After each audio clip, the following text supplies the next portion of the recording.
What's good, everybody? Back once again here for that AEW. I was like, there we go. Haha. I was like, my letters was a little bit off, but hey, you know what? Reading is fundamental, or the alphabet song at least. Anyway, we wrestling, and this was a night to actually like watch. I mean, you watch if you want to watch. I mean, most nights, I was like, it's a pretty good night to watch.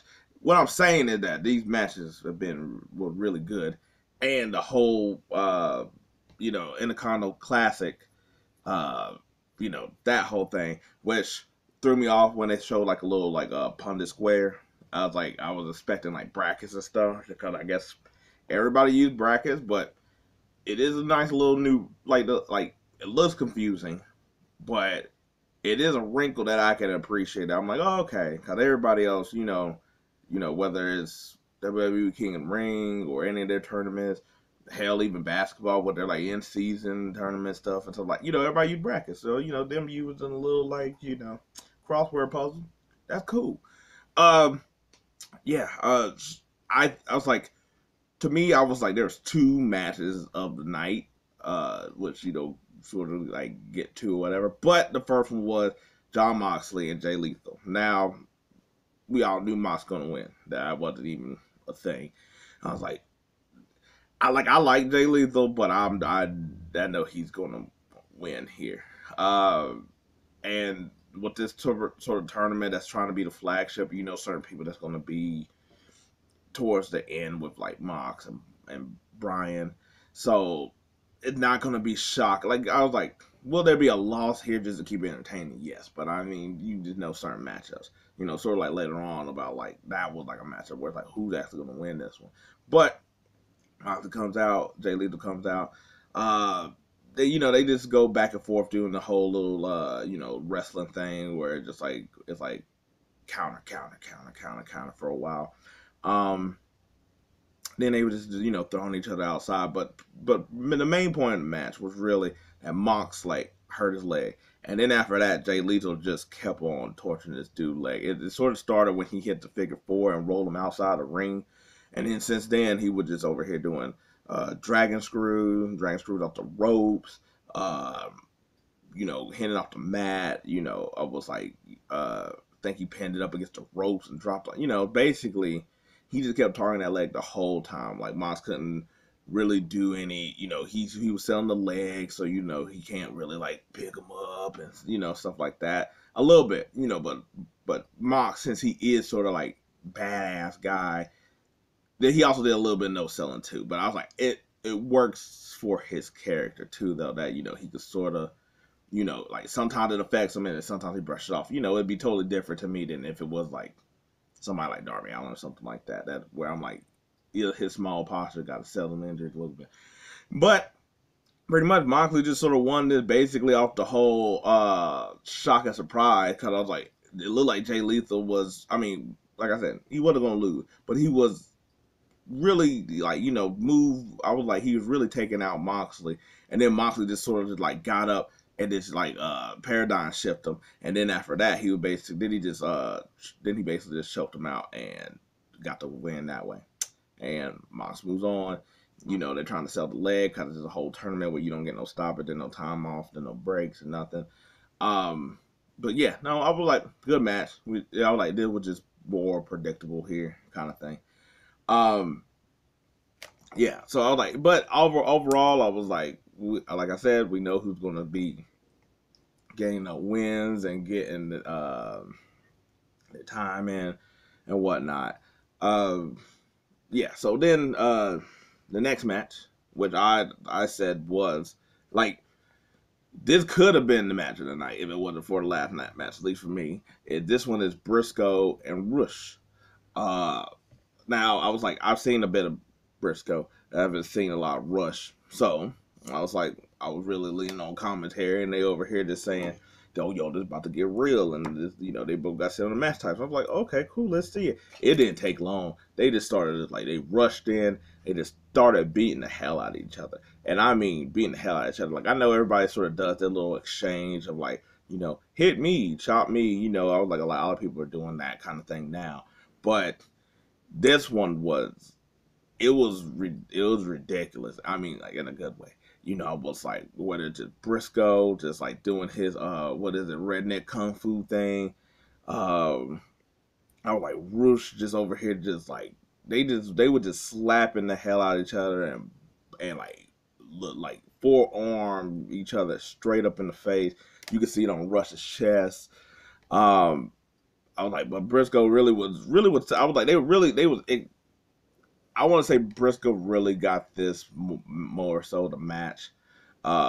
This was really like like like he got like 55% more compared to Rush. But I was like, but Rush also, I was like, there was an opportunity and he sort of just like seeked it, not that like not cheating in that type of way. But I'm saying it was almost like Mox, where it was just like, oh, Briscoe got him, and then just like Rush just like basically just like powered up, got him enough, and basically just hit the little I think it's like the bull horns or whatever on him, and he was trying it the whole night, and Briscoe was able to counter every single time, whether it was with a spear or they were like throwing each other outside the ring, like they were really playing like rough. I appreciate that. I was like it. But yeah, I was like, this is also a match that I was like, you didn't know who was going to really win here, Rush or Briscoe. They both had compelling arguments to win. So like I said, that's the kind of stuff, especially in this type of tournament where it's like you can sort of enjoy that. You're like, I don't know who's going to come out of this, and I can appreciate that. But yeah, so then after that, MJF comes out because can't have the show without him.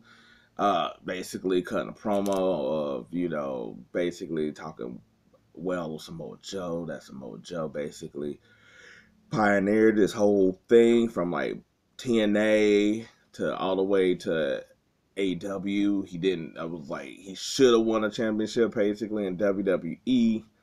But he showed that you could be an unconventional type of talent and make it because how he looks and all that other stuff. You don't have to be like some muscular, good-looking mehound kind of thing. So basically giving him his flowers, basically to hype him up before it's like, yeah, but you ain't ready for me though. I was like, I don't know why I did that voice, but that just sounds that's not even what he said either. But he did sort of say that in a way that you ain't gonna be out here coming for me, no matter what all you did. So then he's about to like walk off. He done with his old promo, putting him over and stuff. And then the lights, they didn't go out. They were just over here raving. With a whole bunch of like, dum, dum, dum, dum, dum, dum, dum. And then the Devil's Henchman comes out, and they're basically about to like get him up and take him out with a bat. And Samoa Joe music hits, but he happened to come out, saves MJF. They all run away, and text on the screen basically is saying like, hey, next week, how about you and Samoa Joe tag up to face an unknown tag team? Do you still think you're a hero? Are you a hero, Max? Kind of thing. And Samoa Joe's like, no, don't pay no attention. Just worry about us. Focus on this. I want, our title match, all this other stuff. MJF's just like, man, bump that. Yeah, I agree. We gonna do it. Yeah. Kind of thing. And Samoa Joe just look like, man, that's some old bull. But I guess we gotta do that next week. Then after that, we got Wardlow, and he squashed a guy. I don't really get it. The guy basically, he did put up a lot of offense, but Wardlow basically probably only sold twice, and he basically just like slammed him to death and won, and that was it. Quick out in a hurry. It was a quickie, as people say. Then we got the Hardy Boys and Brother Zay, which, I mean, it looked fun, but I was like, I also remember when he used to do like Brother Zay, when he used to do tag team stuff, and he seemed like they had a chance to be somebody, and I was like, I wasn't watching around the time that I guess he transformed into this guy. Last thing I remember was he was part of the crew that was with Matt Hardy, and then Andrade took it over. But yeah, anyway. Then they took on Top Flight in action on an Eddie. And basically it's the whole thing about Dante's return, after his crazy, gruesome injury that he had, where that thing was crazy. And yeah, so this is basically the whole match of basically, trios title. I mean, not trio title, trios match where it's like them three versus them three, and it was basic. All it really is to set up Dante. Basically, he got in a couple times, but they didn't really put him in. They just sort of like gave you like a little taste or whatever. And they had the Hardy basically beating on like Andre the whole time, and I mean action. I was like, Andre, who is that? They had him beating on him the whole time, and then Dante came in, and then Dante's doing all this flippity do, as they like to say. Uh, it's like one of them things where it's like it's cool, but it's unnecessary, but it's still cool, so whatever. I was like, yeah, so like every move was like a flip with something like that. But I was like, but some of it was like when he was stuck in the ropes, they flipped him over, and like they tried to kick him in the corner, and he bounced off one side to the other side, and I was like, that actually, like, I mean, not saying every match in a wrestling match needs to be believable. No.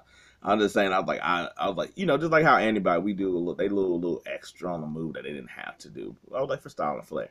I was like, he does a lot of style and flair, but I was like, that was like a style and flair, and I was like, oh, that's actually practical. Like that'd be cool kind of thing to do, where it's like, oh, that person think they got you, and you just flip over them, but still on the outside of the ropes.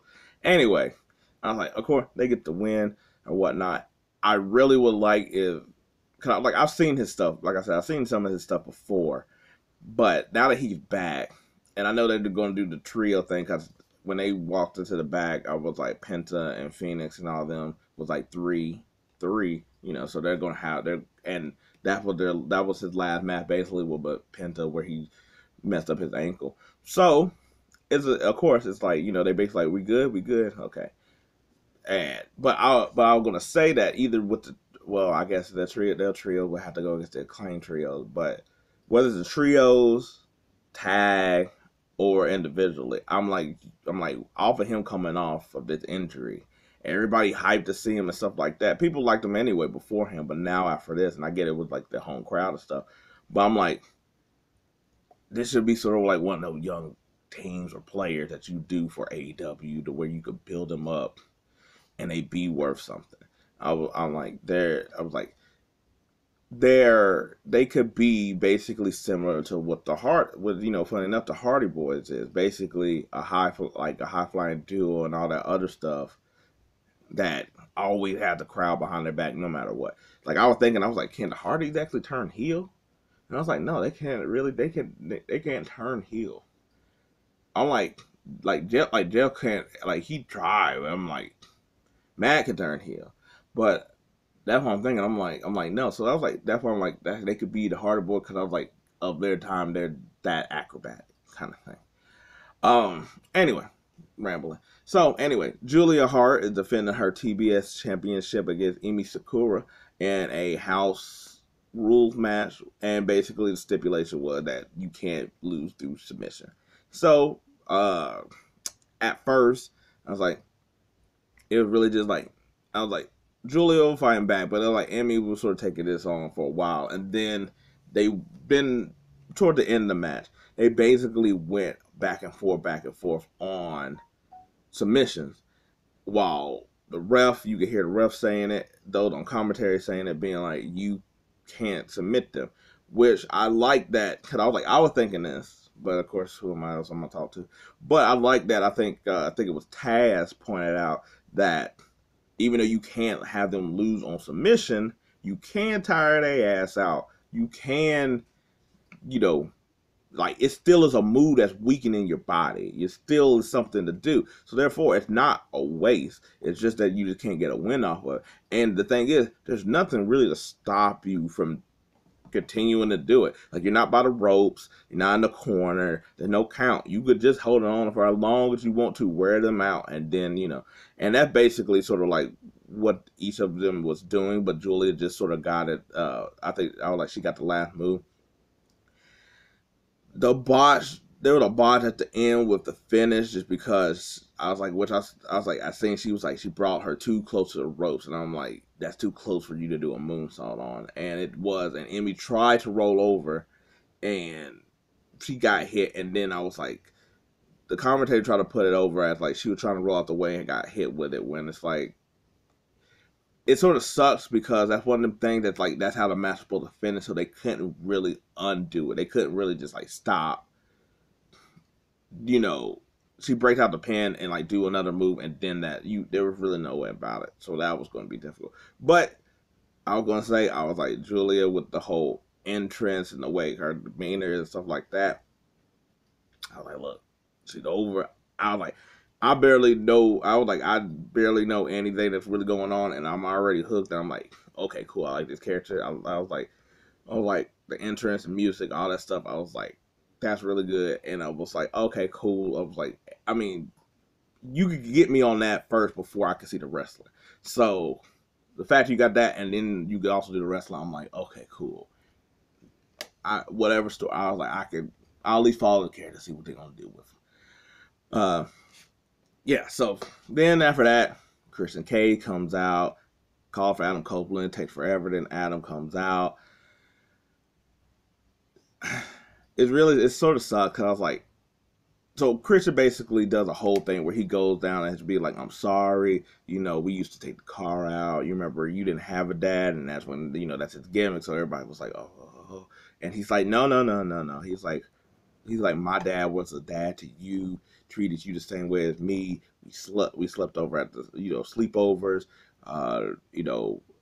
everything, basically going down this whole path of like, we'll never make it, we're here kind of thing. Like, I'm sorry kind of thing. And basically try to get it back on the good side so they don't have to face for the championship next week. And then at the last minute, he tried to sort of hit Adam with the title. Adam basically was like, no, kicked him in the balls, basically knocked him down, and was like, it's still on. You think I would, like, you a dumbass for basically believing I was going to do that, and go F yourself. And that's pretty much how that happened. Which I liked that he got away with saying the whole word, while then after that everything else was a little bit on delay of like trying to mute it. Hilarious. But anyway, it sucks because I was like, I like Christian Cage. I like everything he does. I like Adam. He's not Edge, but I like Adam. But I just don't. I thought. I mean, not the segment. The segment was fine. I was like, but their whole matchup, I just wish they would have held off on it until Adam got a little bit more underneath his feet while Christian kept doing his thing. And then they could have did it.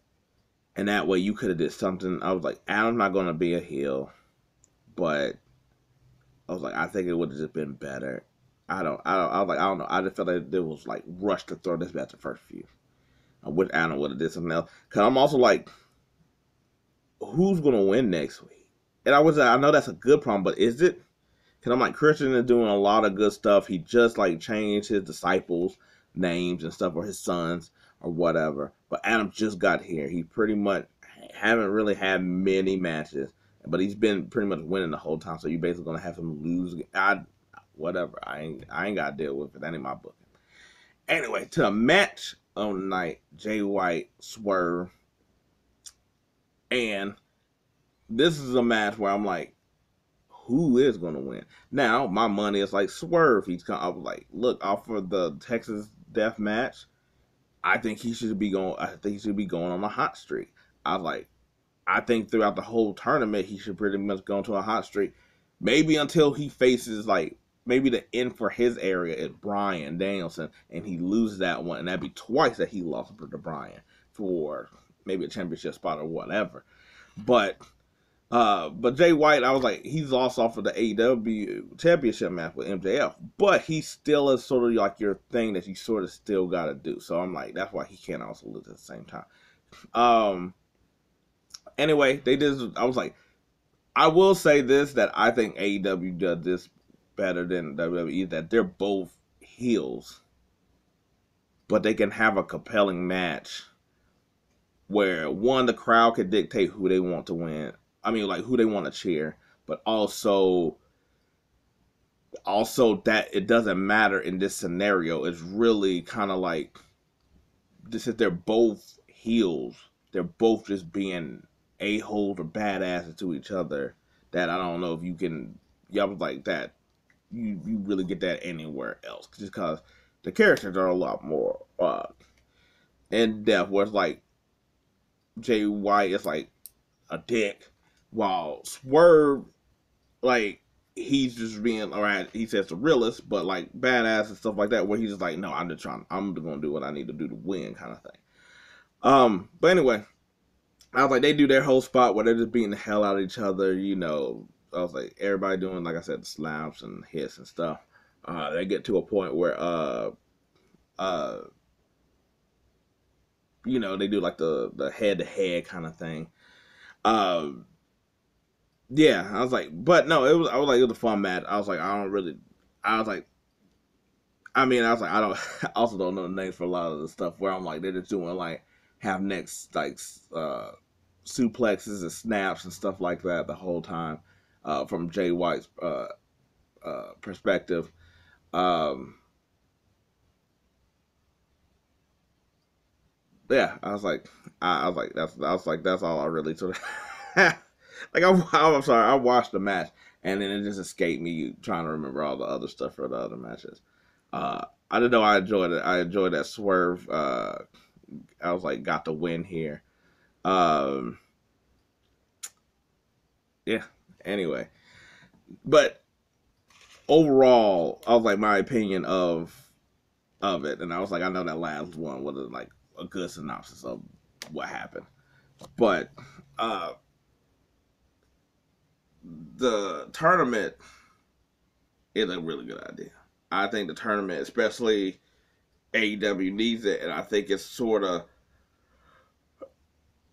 I think it can alleviate some of the stuff while, you know, like, the creative not fully there. I was like, I think the tournament is a good way to sort of allow like the storage or whatever.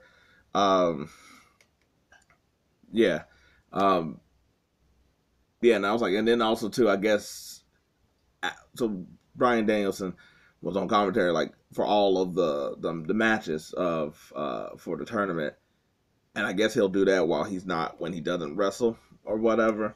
So it is sort of like a good way of sort of basically having him watch his competition, you know, while they're all wrestling, while talking about him, you know, hyping him up and stuff like that. Because he does have to, he is going to have, he's hyping up the tournament kind of thing for this whole time. But yeah, no, I was like, I'm down for the tournament, all these matches, even if I can't always fully describe them.